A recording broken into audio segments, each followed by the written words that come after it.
അരനൂറ്റാണ്ടിലേറെയായി 1970-കൾ മുതൽ കത്തിക്കൊണ്ടിരിക്കുന്ന gate way to hell അഥവാ നരകത്തിലേക്കുള്ള വാതിൽ എന്നറിയപ്പെടുന്ന ഗർത്തത്തിലെ കുപ്രസിദ്ധമായ തീപിടുത്തം തുർക്ക്മെനിസ്ഥാൻ വിജയകരമായി അണച്ചിരിക്കുന്നു. ഈ നരകത്തിലേക്കുള്ള വാതിലിന് ഏകദേശം 230 അടി വീതിയും 100 അടി ആഴവുമുണ്ട്. ഇത് തുർക്ക്മെനിസ്ഥാനിലെ ഒരു പ്രധാന വിനോദസഞ്ചാര കേന്ദ്രവുമായിരുന്നു. ലോകത്തെ മുഴുവനും അമ്പരിപ്പിച്ച് 50 വർഷത്തിലധികമായി നീണ്ടുനിന്ന ഈ വൻ തീപിടുത്തം ഒടുവിൽ നിയന്ത്രിക്കാൻ കഴിഞ്ഞതായി തുർക്ക്മെനിസ്ഥാൻ ഭരണകൂടം പ്രഖ്യാപിക്കുകയായിരുന്നു. സോവിയറ്റ് യൂണിയന്റെ ഒരു ഡ്രില്ലിംഗ് അപകടത്തെ തുടർന്ന് 1970-കൾ മുതൽ നിർത്താതെ കത്തിക്കൊണ്ടിരിക്കുന്ന ഭീമൻ മീഥൈൻ വാതകങ്ങൾ അടങ്ങിയ കുഴി ഭൂമിയിലെ ഏറ്റവും കൗതുകകരമായ മനുഷ്യനിർമ്മിത കാഴ്ചകളിൽ ഒന്നായി മാറിയിരുന്നു. 1971-ൽ സോവിയറ്റ് ശാസ്ത്രജ്ഞർ ഗർത്തത്തിൽ നിന്ന് പുറപ്പെടുന്ന വിഷവാതകങ്ങൾ നിയന്ത്രിക്കാൻ ശ്രമിച്ചപ്പോഴാണ് തീ പിടിച്ചതെന്നാണ് റിപ്പോർട്ടുകൾ. എണ്ണ നിക്ഷേപം ഉണ്ടാകുമെന്ന് കരുതിയ സോവിയറ്റ് യൂണിയൻ ആ പ്രദേശത്തെ മീഥൈൻ ചോർച്ചയെക്കുറിച്ച് പഠിക്കാൻ തെറ്റായി കുഴിയെടുത്തതായിരുന്നു ഈ വമ്പൻ തീപിടുത്തത്തിന് കാരണമായത്. അവിടെ കുഴിയെടുത്തുകൊണ്ടിരിക്കുമ്പോൾ അതൊരു ഭൂഗർഭ വാതക പാടമായിരുന്നു എന്നവർക്ക് മനസ്സിലായപ്പോഴേക്കും കാര്യങ്ങൾ വൈകിപ്പോയിരുന്നു. ഇതിൽ നിന്നുള്ള വാതകം ശ്വസിച്ച് ഗ്രാമവാസികൾക്ക് ആരോഗ്യ പ്രശ്നങ്ങൾ ഇല്ലാതെ ഇരിക്കാൻ ശാസ്ത്രജ്ഞരുടെ നിർദ്ദേശപ്രകാരം അവിടെ തീയിടുകയായിരുന്നു. കുറച്ച് ദിവസങ്ങൾക്കുള്ളിൽ തീ അണയുമെന്ന് വിചാരിച്ചെങ്കിലും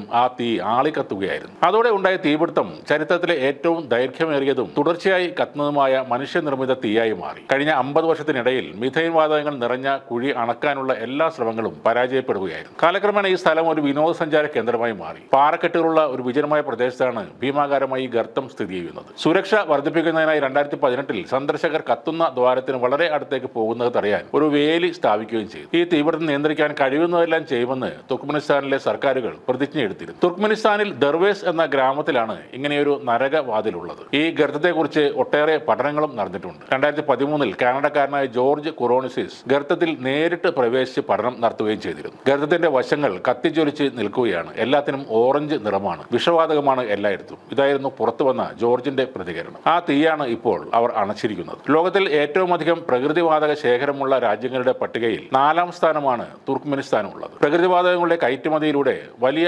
ലാഭമുണ്ടാക്കുന്ന ഒരു രാജ്യം കൂടിയാണ് തുർക്ക്മെനിസ്ഥാൻ.